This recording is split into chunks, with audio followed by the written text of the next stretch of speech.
ตอนนี้ตานิดก็ขัดแล้วพี่น้องเอ้ยรวดเร็วมากขึ้นโครงนะครับขึ้นโครงเสร็จในเวลาช่วงเช้าขึ้นปูนเสร็จภายในช่วงเวลาช่วงเช้าเผลอๆคัดแล้วอีกนี่ระหว่างรอแม่บ้านกำลังไปซื้อกับเขาวอยู่พี่น้องเอ้ยเออ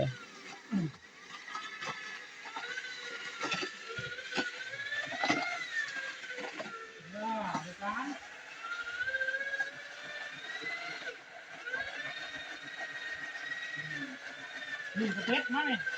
อัดข้างล่าง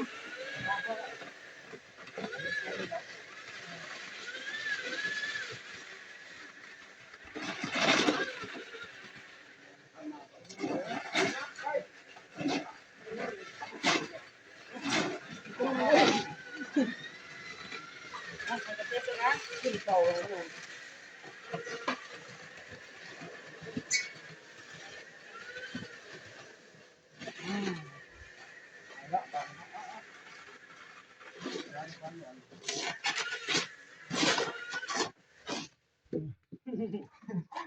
เอาทีเดียวอันนี้เอา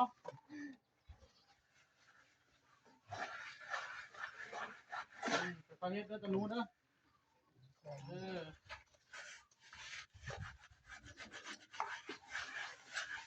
ใส่น้ำกันนุ๊กโอเคไม่กวาดไม่กวาดไปก็งามดอก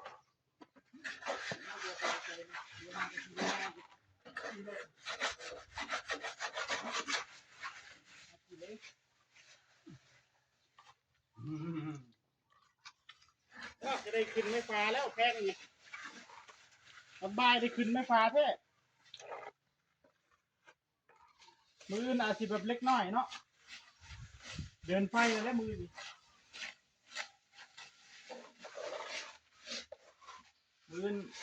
ทีมงานเฮ็ดขึ้นไฟฟ้าคอยเดินไฟแล้วนะยิ่งไม่ฟังบริชื่ออันอุปกรณ์เดินไฟนะเดินไฟพร้อมบ่เดินไฟให้ขึ้นจากหลอดนึงแน่2 หลอดเนาะแล้วตรงนั้นนะบริเดินหลาย2 หลอดก็พอ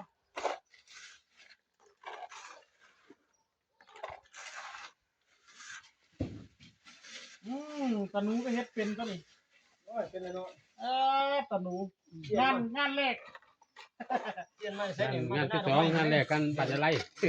งานแรกบัตรอะไรรถบ่เป็นหัวดอกรถบ่เป็นหัวดอกงามบ่ยาวเลย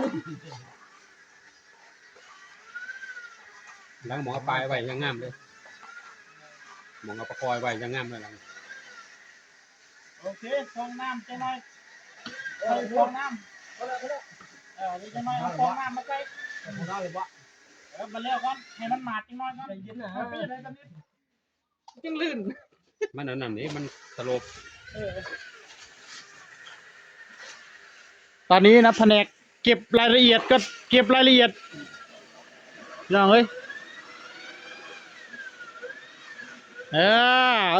เห็ดสวยนี่งามอยู่เลยพี่น้องเอ้ยไม่กวาดแล้วก็งามดอกลงฟองน้ำเลยจังกวาด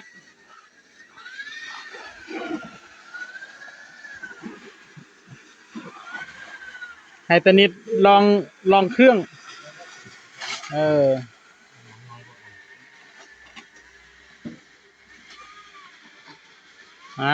ตานิดกับผู้หูเพิ่นก็ลุยมื้นเนาะหรือว่าคนบ่หนักวะมองอยู่มันไปอยู่นั่นมันบ่ตั้งดินนั่นต้องเอาดินมาลงอีกนั่นอันนี้ใส่น้ำใส่ยังเลยได้ดินมันจังไทยในกระสันมันทลายลงอีกได้เนี่ยไม่ชั่วโมงไปคนนะน้ำออกข้างหน้าปูนหน้าก้นปาดแล้วก่อนนะมันดินมันเพียง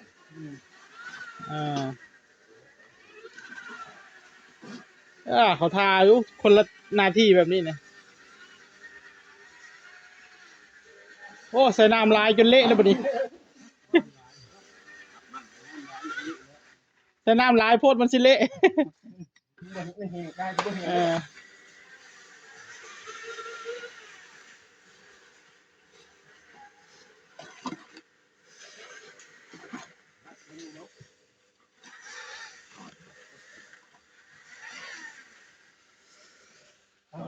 การขี้ควายเนาะ นี่ถ้ามันเป็นมันเละๆนะพี่นี่พี่นะนี่เห็นชนิดเบิ่งก็มันลื่นเนาะนี่สิ มันเหี้ยมันคนอยู่แห้งคิดกันว่าอะไรลงไงเนาะลงเนาะไงลงไงเนาะ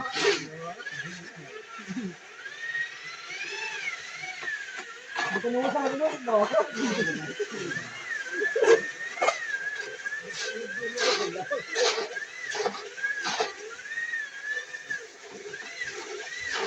กวาดเอามองมาซูเนี่ยไปใส่ที่น้ำ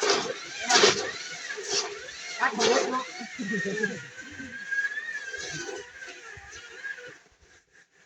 มันอันนี้เขากัดค่อยๆเอาพอมันปั่นไวโคตรนะ มองยืนเท่าเลยบ่คัก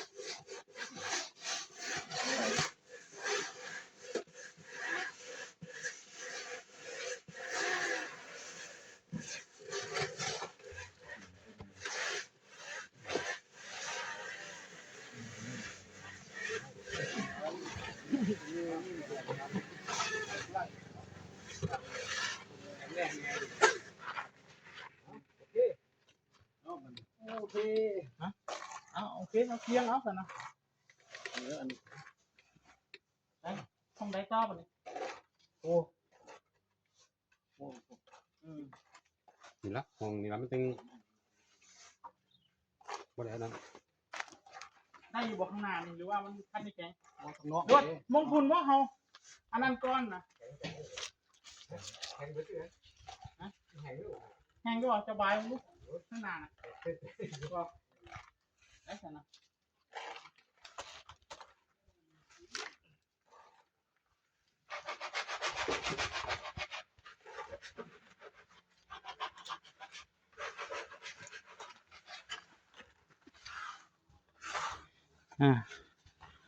ให้ตานิดเก็บอีกเทื่อนึงทีมงานประสบการณ์บ่ทันมีประสบการณ์เทื่อที่สองทีมงานเฮาเป็นไดพอได้อยู่ตรงเนาะ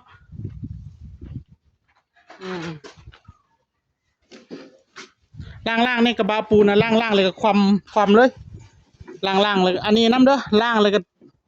ทำความสะอาดเลยสิได้ขนเมื่อเลย